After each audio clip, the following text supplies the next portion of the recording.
राजेश कुमार जी। श्री हरिवाल पूज्य गुरुदेव के श्री चरणों बारंबार प्रणाम बारंबार। महाराज जी, मेरा प्रश्न है कि गुरु कृपा से थोड़ा बहुत अनुभव हो गया है कि आत्मा और शरीर पृथक पृथक हैं और मन भी पृथक है। फिर भी मैं चाहता हूँ मुझसे किसी प्रकार का मानसिक विकार प्रकट ना हो। असल बात अभी असली अनुभव ही नहीं हुआ है। असली अनुभव नहीं हुआ, अभी ये बुद्धिगत बात है। थर्मामीटर होता है ना, बुखार कितना है कितना नहीं, ये शब्द निकलते हैं। जिसको आत्म तत्व का बोध होता है वो अलग शब्द होते हैं। अभी जो है तुम्हारी बुद्धि ने केवल उस विषय को जाना है, अनुभव नहीं हुआ। अनुभव होगा तो बुद्धि लय होती है। किसको जाना है? आपने आत्म तत्व को और देह को अलग अलग जाना है। आत्म तत्व अलग हुआ, देह अलग हुआ और जानने वाले आप अलग हुए। इसी को कहते हैं अज्ञान। ये ज्ञान थोड़ी हुआ। शब्द ही स्थिति का बोध कराते हैं। नाम जप करो, अंतःकरण में विकार आ रहे हैं, आप में नहीं। उसके आप दृष्टा हैं, आप भोगता नहीं है। और जब बोध होगा तो सर्वम बोध होगा। अपना बोध और सर्वम का बोध एक साथ होता है, अलग नहीं होता। और जब बोध हो गया तो विकार किसको आते हैं? विकार कहाँ रहे? नहीं स्वात्मा रामम विषय मृग तृष्णाम भ्रमयति। आत्माराम पुरुष को कभी विषय मृग तृष्णा भ्रमित नहीं कर सकते। और बोध ये 100 ग्राम, 50 ग्राम, 800 ग्राम, 900 ग्राम ऐसा नहीं होता, परसेंट में नहीं होता, होता है। हो गया तो कुछ बचा नहीं। ब्रह्मभूता प्रसन्नात्मा न सोचते न कांक्षति। बुद्धि की जानकारी और बोध जमीन आसमान का अंतर है। बुद्धि का लय अपने आप से अपने आप में स्थित वो स्वरूप बोध है जो अनुभव गम्य है। वैसे समझ पा रहे हो? ईमानदारी से चलो। बोध होने के लिए ही हमें मनुष्य शरीर मिला है। बोध होना कोई कठिन नहीं है हमारे लिए।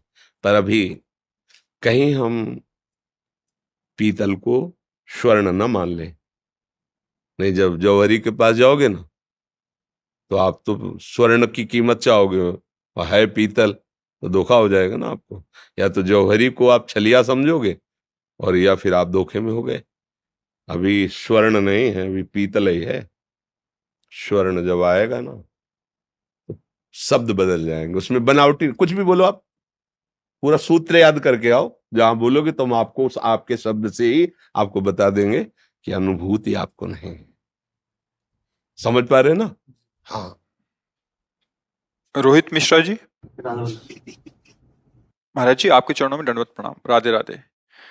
महाराज जी, परम पूजनीय सदगुरुदेव भगवान की कृपा और आज्ञा से जो भी थोड़ा सा साधन बनता है वो गुरुदेव भगवान की प्रसन्नता के लिए ही, उनकी ही कृपा से हो रहा है। परंतु गुरुदेव भगवान की प्रसन्नता के साथ ही मन में ये भाव आ जाता है कि गुरुदेव प्रसन्न होकर दास से खुश होकर प्रशंसा कर दें। और कभी गुरुदेव भगवान प्रशंसा करते तो मन प्रसन्न हो जाता है। महाराज जी, कृपा करके मार्गदर्शन करें कि इस भाव से कैसे बचा जाए। वैसे कोई भी प्रशंसा करे तो सुख का अनुभव तो होना ही नहीं चाहिए, क्योंकि गुरु प्रदत्त सद्गुण है। अपना कैसे, मान लो हम अभी आपको धरोहर रूप में कोई बहुत कीमती चीज दे दें, जिस कीमती चीज को आपके मानकर आपकी कोई प्रशंसा करे तो आपको हंसी नहीं आएगी कि आप जान नहीं रहे हो ना, ये कीमती वस्तु मेरी नहीं है, ये मुझे किसी ने दिया है। ऐसे ही हमारे अंदर जो भी भागवतिक सद्गुण है, जो प्रशंसनीय वस्तु है, वो मेरी नहीं है, वो तो गुरुदेव की दी हुई है। और जब गुरुदेव प्रशंसा करें तो अंदर संकोच और जलन होनी चाहिए। कोई अपराध बन गया क्या? कोई हमसे गलती हो गई क्या? अपनी वस्तु रख करके और आप हमारी प्रशंसा की बात, तो ऐसा लगता है कोई त्रुटि हो गई हमसे। वही प्रार्थना करें, भगवान कोई अपराध हो गया क्या? त्रुटि हो गई क्या? नहीं नहीं, हम तो ऐसा कह नहीं रहे। नहीं नहीं प्रभु, कोई गलती हो, मुझ अधम से कोई गलती हो गई प्रभु। कोई न कोई अभिमान अंकुरित हुआ होगा तभी आपके मुख से ऐसे वचन ने। नहीं नाथ, नहीं नहीं, तो ऐसा नहीं। ये हमारा दासत्व।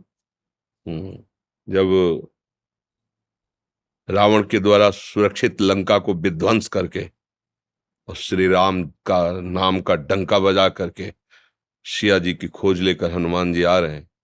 देखते ही पता चल गया, काम हो गया।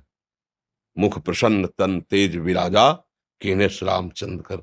भगवान जानते हो क्या क्या कर गए, पास निकट बैठा। हाँ, हनुमान जी सड़क के चरणों में बैठ गए। बोला बचन विगत अभिमाना, शाखा मृग के यह मनुषाई, शाखा ते शाखा पर जाई। नाग सिंधु हाटक पुरजारा, निश्चर गण बद विपिन उजारा। सो सो तो प्रताप रघुराई, नाथ न कछु मोर प्रभुताई। परम महाभागवत हनुमान जी चरणों के समीप बैठ गए और अभिमान रहित वचन बोले, प्रभु कपि की तो केवल इतनी सामर्थ है कि एक डाल से दूसरी डाल, ये समुद्र का लांघना, लंका का विध्वंस करना, राक्षसों का वध करना, ये तो प्रभु मैं देख रहा था, राम प्रताप कर रहा है सब कुछ। आपका प्रताप प्रभु में ऐसे ही, ये हमारे गुरुजन हैं, ये आचार्य महापुरुष जन है, ये हमको आचरण करके बता रहे हैं। हमारे अंदर जो भजन है, जो साधन है, जो सद्गुण है, जो तेज है, जो प्रताप है, जो यश है, वो मेरे गुरुदेव का है, मेरे में नहीं है। अब लाख कोई कुछ कह रहा है तो हमको मानना है, हमें तो पता है ना कि हम क्या है। अगर हमारे गुरुदेव की कृपा ना होती तो हम क्या थे, संसार समुद्र में गोते खा रहे थे। हरि रूप गुरुदेव आए और हाथ पकड़ लिया, बस उनका प्रताप है। अगर वो हमारी बड़ाई कर रहे तो हमें सकुच जाना चाहिए, हमें दैन्य भाव से अश्रु प्रवाह करते क्या गुरुदेव कोई अपराध बन गया क्या? नाथ ऐसा आपकी वस्तु है, आपका प्रताप है, आप जैसा चाहें, पर नाथ हमें लगता है कोई गलती हो गई, ऐसा भाव रखना चाहिए। देवांशु सक्सेना जी, महाराज जी आपके चरणों में कोटि कोटि प्रणाम। महाराज जी, हम कहते हैं बच्चों में भगवान होता है, परंतु घर में बच्चा पैदा होने पर पूजा क्यों बंद हो जाती है? दर्शन करना और बर्तान करना में अंतर है ना। जो ज्ञान है वो आदेश करता है, पंडिता समदर्शिना, दर्शन करो, भगवान सब में है, बच्चे में है। लेकिन बर्ताव शास्त्र प्रमाण, तस्मात् शास्त्रम प्रमाणम, समझ रहे ना? बर्ताव को अलग ही करना पड़ेगा।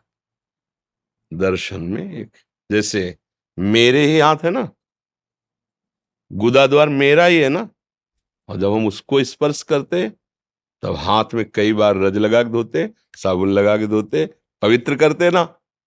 लेकिन यही हाथ यहाँ छू जाए तो गाल भी मेरा और गुदा द्वार भी मेरा और हाथ भी मेरा, पर बर्ताव में कितना भेद, समझ रहे ना? समझ रहे? ऐसे हमारे शास्त्र ने पवित्रता के विधान, बर्ताव के विधान, धर्म के आचरण, इनमें भेद रखा है। लेकिन सब में दर्शन एक ही भाव का करना है। प्रभु बालक क्या, सब माँ में भगवान नहीं है, पिता में भगवान नहीं है, सब में भगवान का दर्शन करना है, लेकिन बर्ताव अलग अलग करना है। समझे? संदीप दुबे जी, श्री हरिवंश। गुरुदेव भगवान आपके चरणों में कोटि कोटि प्रणाम। गुरुदेव भगवान, जोई जोई प्यारो करे सोई मोहि भावे की दृढ़ता जीवन में कैसे आए? समर्पण से। किसका प्रश्न है? समर्पण। समर्पण होता है वाणी तन अर्थात क्रियाओं का, फिर मन और फिर स्वयं।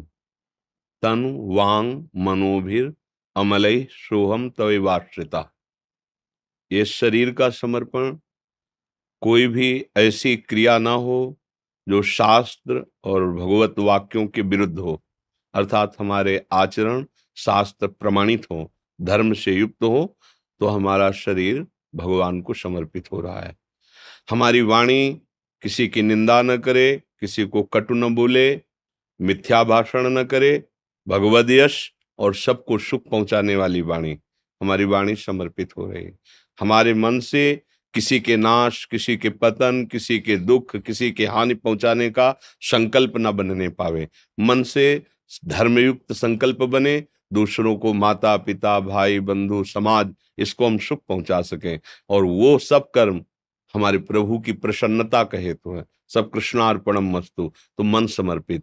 तो जब तन, वाणी और मन समर्पित हो गया तो हमारी आसक्ति इसी में थी, फिर हम स्वयं समर्पित हो गए। सोहम तविवाश्रितः, जे ही भगवद आश्रित हुआ तो अपने आप ये सूत्र आ जाएगा, ज्यों ज्यों राखत हो त्यों त्यों रहियत हो हरि। स्वामी हरदास जी, वही तरिवंश महाप्रभु, जोई जोई प्यारो करे सोई मोहि भावे, अपने आप हो जाएगा।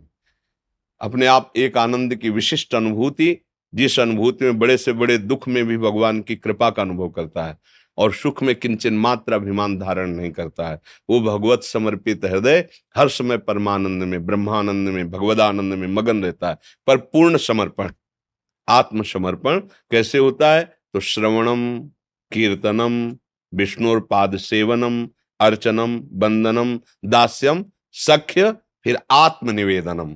अगर हम अष्टधा भक्ति करें तो नौवीं भक्ति है आत्मसमर्पण। और आत्मसमर्पण ज्यों हुआ तो पाई रस भक्ति गूढ़ जुग जुग जग दुर्लभ भव इंद्रादि विधिम, आगम अरु निगम पुराण अगोचर सहज माधुरी रूप निधिम। उसके हृदय में जिसके प्रति आत्म समर्पण किया है उसका प्रकाश हो जाता है, और जे ही अपने आराध्य देव का साक्षात्कार करता है, दुख जन्म जन्म का मिट गया। अब कोई भी परिस्थिति उसे दुखद नहीं होगी, भले शरीर नष्ट हो जाए, भले संसार में लोग उसकी निंदा करें, अपमान करें, प्रतिकूल, वो मुस्कुरा करके आनंद में जीवन व्यतीत करता है। दुख का लेस नहीं रह जाता, परमानंद में मगन हो जाता है। समझ रहे ना? हाँ, हमारे आचरण पवित्र हो, हमारी वाणी पवित्र हो, हमारा चिंतन पवित्र हो, तो हमें दुख देखना ही नहीं पड़ेगा, आत्मसमर्पण हो जाएगा। और जिसके प्रति आत्मसमर्पण किया है उसका साक्षात्कार होना ही मनुष्य जीवन का परम लाभ है। फिर अपने आप स्थिति आ जाती है, जोई जोई प्यारो करे सोई मोहि भावे। नरसिंह मेहता जी का एक पद, वैष्णव जन तेई कहिए पीर, उसमें आखिरी पंक्ति में, काछ वाच मन निश्चल राखे धन धन जननी तेरी। जो जनेन्द्री का पक्का और वचन का पक्का और हृदय का पक्का, धन्य है माने ऐसा पुत्र पैदा किया। और भड़ नरसैया दर्शन पावा, मेरे भाग्य होंगे जो मैं ऐसा दर्शन पाऊं। लंगोटी का पक्का, वाणी का पक्का, आचरण का पक्का, भगवत शरणागत, हो गया सारा काम। अर्थात व्यभिचार रहित, मिथ्या भाषण, प्रपंच भाषण रहित, भगवत आराधना के भाव से सारे कर्म। वो महात्मा ही है, चाहे गृहस्थ हो, चाहे विरक्त हो, चाहे वो पैंट शर्ट में हो, चाहे वो किसी भी वेश में हो, वो महात्मा ही है। और जो महान आत्मा है वही ऐसा बोल सकता है, जोई जोई प्यारो करे सोई मोहि भावे। विषयी नहीं बोल सकता। विषयी की तो ये होता है कि जो मैं चाहूं वैसा हो तब तो हम तुम्हें भगवान मानेंगे। और भक्त का भाव क्या होता है? जैसा आप विधान करोगे हम राजी हैं तेरी रजा में। बस अंतर है हमारे हृदय की जो चिंतन वृत्ति स्वसुख वासना से भोगों में लगी, इसको हटा दो तो निरंतर भगवत सानिध्य का अनुभव होगा। और जिसे भगवदानंद मिल जाता है फिर उससे बाहरी प्रक्रिया, प्रतिकूलता, अनुकूलता, दुख सुख, मान अपमान का कोई प्रभाव हृदय में व्यापता नहीं। तो भगवान, इसमें कुछ परिस्थितियों में कभी कभी संशय होता है। परिस्थितियां ना हो तो फिर प्रश्न ना हो तो फिर पढ़ाई का मतलब क्या रह गया? प्रश्न ना हो तो पढ़ाई का मतलब क्या रह गया? अगर ऊंचे ग्रेजुएट पदों में वो रखा ना जाए प्रश्न तो उन पदों की महिमा क्या रहेगी? ये तो परम पद है। भारी प्रतिकूलता, भारी परिस्थिति में भी हम परास्त नहीं होंगे, क्योंकि हमको परम पद प्राप्त करना है। समझ रहे हो ना? ऐसे ही थोड़ी है कि तुम आराम से पड़े रहो, आर्मी में भर्ती हो जाओ, इतने किलोमीटर दौड़ो, इतनी ऊंचाई, तुम्हारा स्वस्थ शरीर, तुम्हारा निशाना पक्का होना, सब लाखों सैनिकों में कोई एक कमांडो बनता है। समझ रहे ना? तो ये जो सांसारिक पद, इनमें भी एक रखा गया है, ये पद भागवतिक पद में भी रखा गया। भारी से भारी विपत्ति में या भारी से भारी संपत्ति के आने में आपका भगवत विस्मरण नहीं होना चाहिए, तभी तुम भगवान के पार्षद कहे जाओगे। त्रिभुवन की राजलक्ष्मी देने पर भी जो आधे पल के लिए अपने भगवान का विस्मरण नहीं करता वही महाभागवत है। प्रलय जैसी महान कष्ट की स्थिति में भी जो अपने भगवान का विस्मरण नहीं करता वही महाभागवत है, परम पद है। अब इसमें ये थोड़ी प्रश्न आएगा कि आपने कहा 11 किलोमीटर दौड़ो तो आर्मी में भर्ती होगे। दौड़ना पड़ेगा, आपको पहाड़ में चढ़ना पड़ेगा, आपको इतना पुष्ट होना पड़ेगा, तभी आप हमारे देश के। ये भगवत पार्षद पद है, ये भगवान का दासत्व है। इसके लिए अंदर की बहुत मजबूती चाहिए। हाँ, बिना ये सब इसमें ये प्रश्न नहीं चलते कि परिस्थिति आई तो हम डाउन हो गए, विपत्ति आई तो हम डाउन नहीं। हम रौंद कर आगे निकलेंगे। परमार्थ के पथिक के सामने आया हुआ हर सूल फूल हो जाता है। हर गम तुम्हारा सहेंगे खुशी से, करेंगे न सिकवा कभी भी किसी से। आपके चरणारविंद का बल रख करके मृत्यु भी हमारे लिए महोत्सव होगा। ये भगवत पार्षद पद है। डरो मत, तुम्हारा स्वरूप यही है, तुम्हें कोई नहीं परास्त कर सकता। तुम शरीर को लेकर के और सामने सांसारिक भोगों को लेकर इतने परास्त हो चुके हो कि तुम्हें सब बहुत बड़ी बात लगती है। हमारा स्वरूप जानते हो क्या है? हम सबका नैनम छिन्दन्ति शस्त्राणि नैनम दहति पावका न चैनम क्लेदयन्त्यापो न शोष्यति मारता। जैसे इस कपड़े के नष्ट होने में हमें कोई कष्ट नहीं होता, ऐसे इस शरीर के नष्ट होने में कोई कष्ट नहीं होगा यदि विशुद्ध ज्ञान हो जाए, भगवत अनुराग हो जाए। चले तो इसी मार्ग में हो, परिस्थितियों के गुलाम थोड़ी है। हर परिस्थिति को अपने अनुकूल बनाना है। परिस्थिति के अनुकूल फिर तो गड़बड़ हो गया। अनुकूलता मिले तो जय श्री राधे, प्रतिकूलता मिले तो कहां कौन कोई भगवान। नहीं, हर परिस्थिति हर आचरण हमारे, तभी भगवान आकर फिर गले से लगाते हैं। समझ रहे? बड़ो ही कठिन है भजन ढिक ढरिवो, ये परमार्थ के सूरवीर योद्धा का मार्ग है। इसमें ऐसे फिसड्डी नहीं चलता। काम आया तो काम गिरा दिया, क्रोध आया क्रोध गिरा दिया, दुखद परिस्थिति आई भगवान को भूल गए, ऐसे नहीं। एक बार संसार के अनेक खेल खेल चुके हो, एक बार खेल देखो। हजारों करोड़ों जन्म न्यौछावर कर दिए संसार के भोगों में, संसार के प्यार करने वालों में। एक जन्म प्रभु को न्यौछावर करके देखो। अगर अनंत जन्मों की बिगड़ी न बन जाए तो हमें बताना, परमानंद में मगन ना हो जाओ तो बताना। अब ऐसे छोटे मोटे झटके क्या, महाप्रलय में भी हमें नहीं घबराना। हकीकत मरना तो है ही है ना, मरना है ना, चाहे जो कुछ कर लूं मरना तो है ही है ना। जब मरना है फिर क्या डरना है यार। फिर तो हर कष्ट सो, राधा राधा राधा। दूसरों को कष्ट देने का विचार त्यागो, अपने को कष्ट में मजबूत बनाओ, दूसरों को सुख देने की भावना करो, सारे कर्म बंधन कट जाएंगे। बात समझ में आ रही कि नहीं? हाँ, परमार्थ कोई खिलवाड़ नहीं है। अच्छा, कुछ भी खिलवाड़ नहीं, जीना भी खिलवाड़ नहीं है। आलसी प्रमादी और दुष्ट हृदय वाले के लिए हर समय भय बना रहता है। अशांति क्लेश दरिद्रता उसे घेरे रहती है। उत्साह संपन्न मदीर्घ सूत्रम क्रिया विधिज्ञम व्यसने सुशक्तम सूरम कृतज्ञम दृढ़ सौहृदं च लक्ष्मी स्वयं याति निवास है। तो ये मनुष्य जन्म में मिला है। कोई ऐसे हमको ये बातें अच्छी नहीं लगती डाउन वाली। नहीं, हम भगवान के बच्चे हैं, भगवान के अंश हैं। शरीर एक दिन छूटेगा, हम कुछ करके शरीर छोड़ेंगे, ऐसे नहीं मरेंगे। कुछ करने हम आए हैं यहाँ। अपने स्वरूप को पहचानो, जिस कार्य के लिए उस कार्य को करो, सबका मंगल सबका हित। डर गए तो सब बिगड़ जाएगा। डरना नहीं, भगवान के हम अंश हैं, डरना किस बात का। परिस्थिति हमें डरा दे, अरे परिस्थिति, हर परिस्थिति तुम्हारी गुलाम होगी। तुम बढ़ो तो आगे, परमार्थ में बढ़ो। परिस्थिति हमको डाउन कर दे नहीं, परिस्थिति को रौंद करके निकलेंगे। हम भगवान के भक्त हैं, हम भगवान के दास हैं। वो संसारिक आदमी होता है जो परिस्थितिवश हर्षित होता है, शोकित होता है। नहीं नहीं, जिसने अनंत ब्रह्मांड एक क्षण में बना दिए, हम उसके दास हैं। वो हमारे लिए नई सृष्टि रच देगा, नया विधान कर देगा, हमारा नया भाग्य रच देगा। हम थोड़ा ईमान से चले, सत्य से चले, अभी अभी अभी आपको आगे दिखाई देने लगेगा। लेकिन हर पढ़ाई की परीक्षा है, पक्का समझो। आप जो भी निष्ठा लेंगे उसमें खरे उतरना पड़ेगा। एक किसान भी गाय बांधता है तो खूंटे को प्रहार के द्वारा पहले गाड़ता, फिर हिला को वही देखता है। अगर हिला तो फिर प्रहार, और फिर गाय को बांध देता, घूमती रहे, अब उखाड़ नहीं पाएगी। ऐसे ही मेरे भगवान है, अपने दास को ऐसी निष्ठा देते हैं, गला काट दो, निष्ठा नहीं जाएगी। हमने लोग जरा सा दुख आया भूल गए भगवान को, कोसने लगे भगवान को। क्या हम भक्त हैं? हमारा ही कर्म हमको तो परेशान कर रहा है, अब उस कर्म को नष्ट करना है। बाण छूट गया, बीच में ही नष्ट करना है। नहीं लगेगा कि कर्म के अनुसार शरीर तो रच गया है, अब हमको नष्ट करना है। वो एक ही उपाय है, भगवान का नाम जप करते हुए दूसरों को सुख पहुंचाना। ये गांठ बांध लो, दूसरों से सुख छीनना कभी सुखी नहीं हो सकता, कोई भी हो कहीं भी हो। दूसरों को सुख पहुंचाना और भगवान नाम, पवित्र आचरण, जीवन मंगल में। रिया त्रिपाठी जी। राधा वल्लभ श्री हरिवंश। गुरुदेव, आपके चरणों में कोटि कोटि प्रणाम। महाराज जी, मैं दिल्ली विश्वविद्यालय में राजनीतिक विज्ञान की तृतीय वर्ष की छात्रा हूँ और दिल्ली रहकर पढ़ाई करती हूँ। महाराज श्री, मैं आपका सत्संग यूट्यूब के माध्यम से पिछले 1 वर्ष से सुन रही हूँ तथा नवंबर से ही श्री राधा नाम का भी जप कर रही हूँ, परंतु स्थान परिवर्तन के साथ साथ तथा कुछ अन्य कारणों से भी मेरा नाम जब बीच बीच में छूट जाता है और मन भी बहुत भटकना लगता है। महाराज जी, ऐसा क्या उपाय करूं जिससे केवल अभ्यास,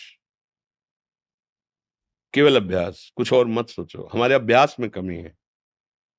जब युद्ध होते हुए भजन हो सकता है तो किसी भी कार्य में भजन हो सकता है। हमने देखा जब हमसे कोई बात करता था तो हमारा भजन छूटता था। कैसे इसको भजन बनाएं? तो पहली बात, सामने वाले में हम भगवत भाव करते हैं, मेरे प्रभु इस रूप में आए, अब इनसे वार्ता करके इनका स्वागत करना है। और दूसरी बात, हम जब एकाग्र दृष्टि से किसी को देखते हैं तो उसका चेहरा नहीं देखते, उसमें हम नाम लिखते हैं। ये अंदर की बात, आपको देख रहे हैं, बोल रहे हैं, आपसे बात करें, लेकिन आपके चेहरे पर हम नाम लिख रहे हैं। नाम का ध्यान है, वार्ता भी हो रही, आपको भी प्रसन्न करने की बात कर रहे हैं। जब आप गए तो ये सारा कर्म भगवान को समर्पित कर दिया, मेरी भक्ति बन गई। हमारा अभ्यास कमजोर है, इसलिए हमारे अंदर ऐसी बात है। अभ्यास योग युक्तेन चेतसा नान्यगामिना, जब हम ऐसा अभ्यास कर ले कि चित्त जाए ही ना, तो हर कार्य करते हुए, कितने लोग होते हैं आपके पढ़ाने में, सुबह से हजारों हजारों जन, सबको देखना, सबको बोलना, किसी से कुछ न चाहना, सबका मंगल करना, हमारा भजन ही हो रहा है। अगर हमारा भजन छूटने लगे तो हमें पता नहीं पाओगे, हम तुम्हारे सामने नहीं आएंगे, क्योंकि हमारे जीवन का लक्ष्य भजन है, निरंतर भजन है, भगवत प्राप्ति है। आज या कल जाना ही है, जब जाना है तो हमें अपने मालिक को प्राप्त करना है। अगर हमारा भजन बाधित हो जाए तो हम 1 मिनट भी आपसे नहीं मिलेंगे, हमें हमारे ईश्वर के द्वारा भरण पोषण हो। तो वही बात, आप कितने लोगों को पढ़ाते हैं, कहाँ कहाँ जाना होता है, यहाँ कितने लोग आते हैं। हम इसलिए कह रहे कि प्रमाण के साथ बोले तो बात समझ में आएगी ना।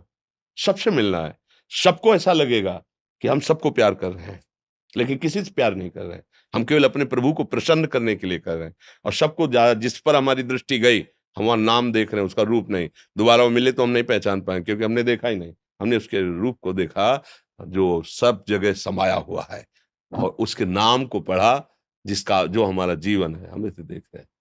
हमें साउंड जब बजे तब हमें विघ्न पड़ता था, घंटों साउंड के पास खड़े होकर के नाम का अभ्यास किया। देखो, अभ्यास एक ऐसी चीज है कि आंख में पट्टी बांध दो, केवल शब्द सुनाई दे, गोली मार देगा।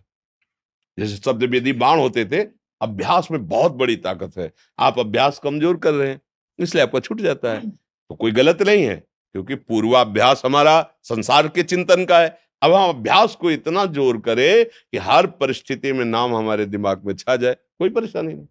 अभ्यास में रत रहिए, ये कोई छोटी मोटी बात नहीं। अगर थोड़ी देर भी भजन करती है तो आप प्रशंसनीय कार्य कर रहे हैं। थोड़ा भी नाम जप करती है तो आपने बहुत कुछ मन पर अधिकार कर लिया है। अनंत जन्मों का बिगड़ेल मन अगर 1 घंटा भी भजन में लगने लगा तो आपने बहुत बहुत बड़ा विजय प्राप्त कर ली। अब वो धीरे धीरे धीरे धीरे संपूर्ण मन लग गया तो आप भगवत प्राप्त हो गए, आप परमानंद में डूब गए। इसलिए निराशा तो रखनी नहीं, अभ्यास और दृढ़ करना है। अच्छा, कुछ भक्तों ने आपके श्रीमुख से नाम चाहा महाराज। हाँ, हम तो वृंदावन वासी, राधा उपासी, राधा राधा राधा, राधा वल्लभ श्री हरिवंश। आप देख लो, जो गुरु प्रदत्त नाम है वो हमारे ही भगवान के समस्त नाम पूरे बल से, पूरी सामर्थ्य से युक्त है। गुरु प्रदत्त खूब नाम जप करो और श्री जी के प्रसन्नता के लिए पवित्र आचरण करो। बातें तो बहुत बढ़िया बढ़िया है, आचरण गंदे हो, आचरण ठीक नहीं तो फिर बनावटी फूल में जो इत्र डाला जाता है ना, वो थोड़ी देर के लिए होता है, स्थायी नहीं। असली फूल में वो स्थायी इत्र स्वयं बसा हुआ है। जो बनावटी फूल है, तो अगर हम बातें तो अच्छी अच्छी करते हैं, बनावटी है, और आचरण गलत, तो नकली फूल में असली सुगंध नहीं आती। आचरण पवित्र करो। हमारे यहाँ चरित्र की पूजा होती है, चरित्र का गान होता है, ठीक है। बस अपने चरित्र पावन रखो, खूब नाम जप करो। हमारा जीवन ही मिला है परमानंद प्राप्ति के लिए। ये मानव जीवन साधन धाम मोक्ष कर द्वारा, पाई न जे परलोक संहारा, सो परत्र दुख पावई, सिर धुनि धुनि पछताए, काल ही कर्म ईश्वर ही मिथ्या। खूब राधा राधा रटो, अच्छे आचरण करो, शराब मत पियो, मांस मत खाओ, पराई माता बहन की तरफ काम दृष्टि से मत देखो, भाव से रहो, अभी जीवन आनंद में हो जाए। अब गंदा पेय, गंदा भोजन, गंदे आचरण, तो नरक जाओगे। यहां भी नरक जैसा जियोगे, नरक जैसा। कामः क्रोधा तथा लोभा तस्मा दे त्रयम त्यजेत। बातें बहुत ऊंची ऊंची और क्रियाएं नारकी, तो सुख का अनुभव कहां होगा।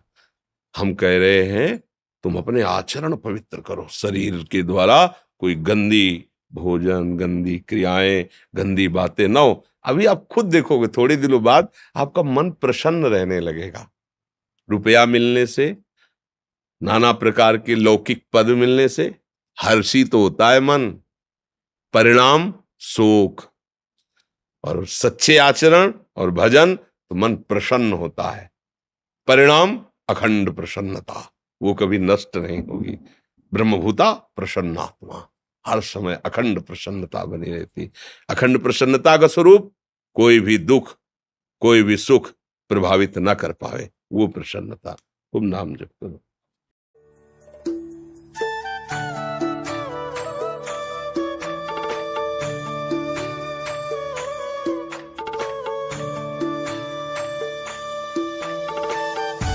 बड़ी कृपा, बड़ी कृपा, दान घाटी से बड़ी बाल लोग सदा जीवन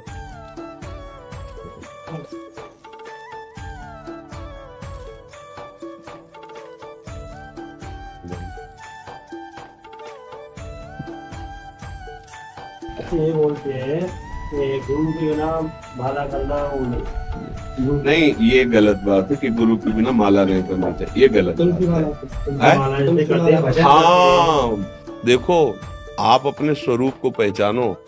आप ब्रजवासी हैं, ठाकुर के पार्षद हैं। हाँ, अगर भाव बने तो किसी संत से मान लो नाम ले लिया वो कर, लेकिन ये मत सोचो कि जगत गुरु भगवान श्री कृष्ण आपके परम गुरु, परम मित्र, परम सखा, परम प्रीतम है। उनका नाम जप करना, उनकी सेवा करना जन्म सिद्ध आपका अधिकार है। उसके लिए कोई संस्कार की जरूरत नहीं है। आप समझो, अगर आपके अंदर भाव ऐसा आए, कभी किसी महापुरुष को, संत को नाम ले लिया, भाव कर लिया, तो क्या आप श्री कृष्ण के नित्य पार्षद हैं, इस अभिमान में रहो। अभिमान त्याज्य है, संसारिक, लेकिन ये गर्व रहना चाहिए कि गिरधारी के आप नित्य पार्षद हैं। जो पूजा कर रहे हो साक्षात गिरिराज जी महाराज श्री कृष्ण स्वरूप है। नाम जप करना, जय जयकार करना, सेवा करना, ये जन्म सिद्ध आपका अधिकार है। इस रज में आप उत्पन्न हुए, महामहिम रज है। भाव बने तो कर लो, नहीं तो कोई जरूरी नहीं। और कि माला नहीं कर सकते, ये संसारिक पुरुषों की बातें हैं। आप भगवत पार्षद हैं, आप परम संत हैं, हमारी बात मानो। छोटा मोटा भजन नहीं हुआ आप जहाँ पैदा हुए, मतलब महात्मा जन यहाँ भजन करके, यहाँ भजन करके मांगते हैं मुझे वृंदावन का कोई पशु पक्षी बना देना, कोई घास लता बना देना। ये संपूर्ण 84 कोस हमारे प्रभु की लीला स्थली है। आप गिरिराज जी के पार्षद हैं, आप कोई छोटे मोटे भजनानंदी नहीं, आप स्वयं संत हैं। ये तो आपकी दैन्यता है कि आप कृपा करके ऐसे प्रणाम वो सब कर रहे। आप इन भावों को न सुनिए कि माला चलाना चाहिए कि नहीं चलाना चाहिए, ये सब लौकिक बातें हैं। आपका क्षेत्र अलग है, आप घर के डिपार्टमेंट हो, आप बाहर के नहीं हो, आप घर वाले हो, ठाकुर के नित्य पार्षद हो। आपको हर समय गर्व रहना चाहिए कि हम इस रज में पैदा हुए हैं, गिरिराज जी की सेवा। और उसका भाव है कि अपने आप भगवत प्रेमी संत महात्माओं का आदर सत्कार जो बन रहा हो, बकाया ऐसी भावना कि आपको अधिकार नहीं माला चलाने। जीवन में किसी के अधिकार देने से बात नहीं आएगी, आप ले चुके हो अधिकार।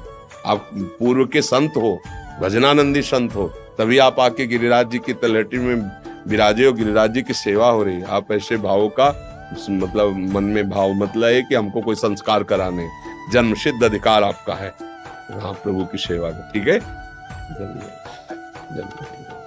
बड़ी कृपा, आप अपनापन करके आए, बड़ी कृपा। जय हो।